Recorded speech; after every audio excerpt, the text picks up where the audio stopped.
As protests across the country continue, here in Mobile, police have a sit-down conversation with some local high school kids.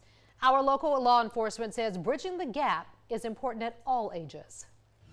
Me being an African American in today's society, it feel like it's a lot of tension between us and law enforcement. And so it felt like it was a great opportunity to try to ease some of that tension and build trust between the two. It's an open dialogue that's allowing high school students like Jermaine Curtis to talk freely and honestly with Mobile police. Our goal again is to make sure that they know that they have a voice in our community. Mobile Police Chief Lawrence Battiste wants to bridge the gap between the community and his police force.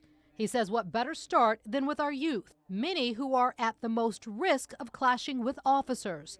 That's why Battiste and several of his officers met with student representatives from various Mobile County high schools today to hear what they had to say about police protocol and race relations. Sarah Sims says the discussion was an eye-opener. It takes trust and integrity and honesty to really build that connection. For Jermaine Curtis, he says he's walking away from the discussion with less fear and some comfort knowing that his local police department wants to work with his community. It's not really a one-way thing, it's a two-way thing. They're people just like we are, so they deserve to have their point of view expressed as well. I don't want this to just be a fad. We did it because of the protests. I want it to be something that's continued.